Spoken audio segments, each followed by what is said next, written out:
Hello दोस्तों, जैसा कि आप सभी को पता है मई 2026 बीत चुका है और उसके में जो जो इंपॉर्टेंट करंट अफेयर्स हैं उसको जानना हमारे लिए बहुत ज़रूरी है आने वाले एग्जाम के लिए, क्योंकि आने वाला बहुत सारे एग्जाम्स हैं। तो उसके लिए हमें करंट अफेयर्स की बहुत ज़रूरत है। तो पूरे मंथ में हमने 50 क्वेश्चन सेलेक्ट किए हैं, सबसे इंपॉर्टेंट 50 क्वेश्चन जो सेलेक्ट करके लाए हैं। उसमें से हर एक 5 वीडियो बनाने वाले हैं। उसमें एक वीडियो में केवल 10 क्वेश्चन रहेंगे, पार्ट वाइज टोटल 5 पार्ट में हम बनाएंगे। तो आइए दोस्तों, इंपॉर्टेंट करंट अफेयर्स के पहला पार्ट देखते हैं कि क्या क्या क्वेश्चन इंपॉर्टेंट क्वेश्चन रहने वाला है। तो दोस्तों, सबसे पहला क्वेश्चन जैसे हमारे रहने वाला है कि 1 मई 2026 को क्वाड के विदेश मंत्रियों की 11वीं बैठक कहाँ हुई। कौन सी बैठक थी दोस्तों? 11वीं बैठक का आयोजन कहाँ किया गया? वाशिंगटन डीसी में, option A. Option B Tokyo में, ऑप्शन सी नई दिल्ली में, ऑप्शन डी सिडनी में। तो दोस्तों, क्वाड ग्रुप की 11वीं बैठक जो आयोजित की गई थी वो नई दिल्ली में आयोजित की गई थी। इसमें क्वाड में कौन कौन से देश आते हैं? तो इंडिया आता है, अमेरिका आता है, ऑस्ट्रेलिया आता है और जापान, 4 कंट्री आते हैं। इसमें क्या क्या बातें हुई आइए जानते हैं कि भारत, अमेरिका, ऑस्ट्रेलिया, जापान के विदेश मंत्रियों की बैठक की मेजबानी भारत ने की।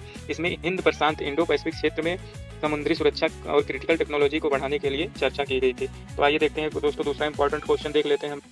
दूसरा इंपॉर्टेंट क्वेश्चन जो है वो हाल ही में केंद्र सरकार ने देश में जनसंख्यायिकी बदलाव डेमोग्राफिक शिफ्ट का अध्ययन करने के लिए किसकी अध्यक्षता में उच्च स्तरीय समिति बनाई थी? अमिताभ कांत, के सिवन, डॉक्टर वी अनंत नागेश्वरन और एन के सिंह। तो एन के सिंह को आप जानते हैं दोस्तों, एन के सिंह अभी फिलहाल में 15वें वित्त आयोग है और इन्हीं की अध्यक्षता में जो है डेमोग्राफिक शिफ्ट का अध्ययन करने के लिए एक उच्च स्तरीय समिति बनाई गई थी।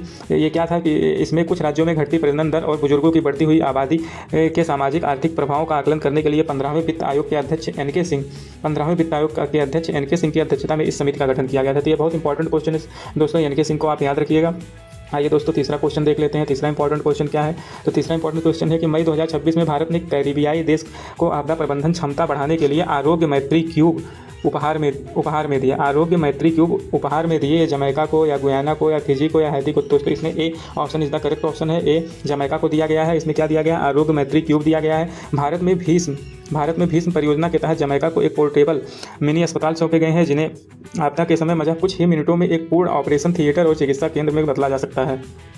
आइए दोस्तों, नेक्स्ट क्वेश्चन पे देखते हैं। चौथा नंबर का इंपॉर्टेंट क्वेश्चन कौन सा रहने वाला है? चौथे नंबर क्वेश्चन में मई 2026 में किस भारतीय राज्य ने भ्रष्टाचार को पूरी तरह से समाप्त करने के लिए प्रोजेक्ट जीरो एंटी करप्शन पहल की शुरुआत की है? तमिलनाडु में, केरल ने, कर्नाटक ने या महाराष्ट्र ने? तो इसका करेक्ट आंसर हो जाएगा दोस्तों केरल ने या प्रोजेक्ट जीरो के तहत एंटी करप्शन पहल की शुरुआत की है। केरल राज्य सरकार ने सरकारी विभागों में पारदर्शिता लाने और भ्रष्टाचार को जड़ से मिटाने के लिए अभियान शुरू किया है, जिसके तहत फाइलों को डिजिटल ट्रैकिंग और उनके त्वरित निवारण की व्यवस्था की गई है। आइए दोस्तों, अगला क्वेश्चन जानते हैं।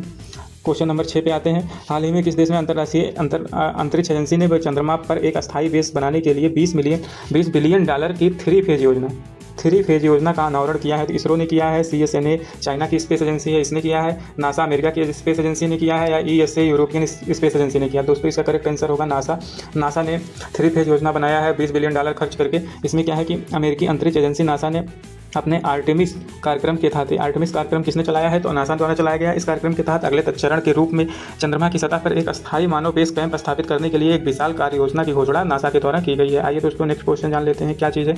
तो 6वें क्वेश्चन पे आते हैं। हाल ही में किस राज्य की विधानसभा ने समान नागरिक संहिता विधेयक को मंजूरी दी है, जिससे वह ऐसा करने वाला देश का दूसरा राज्य बनेगा? तो असम ने किया है, गुजरात ने, या सी ऑप्शन उत्तर प्रदेश, या डी ऑप्शन मध्य प्रदेश? तो दोस्तों, इसका करेक्ट आंसर असम है। उत्तराखंड के बाद असम सरकार ने भी राज्य के कुछ स्थानीय जनजातीय समुदायों को विशेष छूट देते हुए समान नागरिक संहिता UCC विधेयक को अपनी विधानसभा के पहल के रूप में आगे बढ़ाया है। दोस्तों, ये इंपॉर्टेंट क्वेश्चन था। आइए नेक्स्ट क्वेश्चन 7वां नंबर का क्वेश्चन देख लेते हैं। ये बहुत ज़्यादा इंपॉर्टेंट क्वेश्चन है दोस्तों, बहुत इंपॉर्टेंट क्वेश्चन है, इसको आप भूलिएगा मत।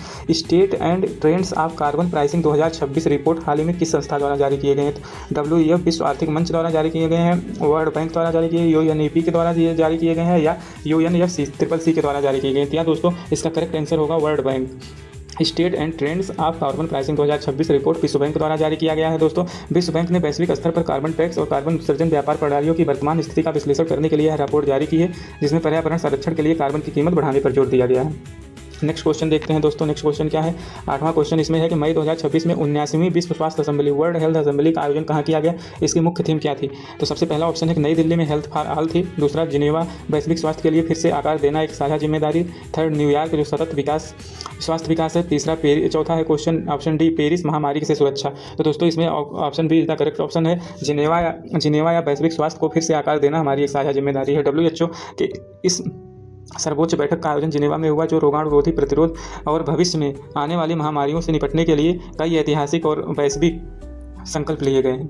तो दोस्तों आते हैं, ये इंपॉर्टेंट 8 क्वेश्चन थे। उसके बाद आते हैं 9वें क्वेश्चन पे। 9वां क्वेश्चन क्या बोल रहा है, भारत और अमेरिका के बीच मई 2026 में किस महत्वपूर्ण क्षेत्र में सहयोग के लिए एक नए द्विपक्षीय फ्रेमवर्क पर हस्ताक्षर हुए? पहला साइबर सुरक्षा पे, दूसरा अति महत्वपूर्ण और दुर्लभ मृदा खनिज पर, तीसरा कृषि व्यापार पर, चौथा गहरे समुद्री की खोज पर। तो option B is the correct option है, अति महत्वपूर्ण, दुर्लभ और मृदा खनिज पर। दोनों देशों के बीच मतलब भारत और अमेरिका के बीच सेमीकंडक्टर और इलेक्ट्रिक व्हीकल बैटरी निर्माण के लिए आवश्यक दुर्लभ खनिजों जैसे लिथियम और कोबाल्ट की वैश्विक आपूर्ति श्रृंखला को सुरक्षित और मजबूत करने के लिए इस समझौते पर हस्ताक्षर किए गए।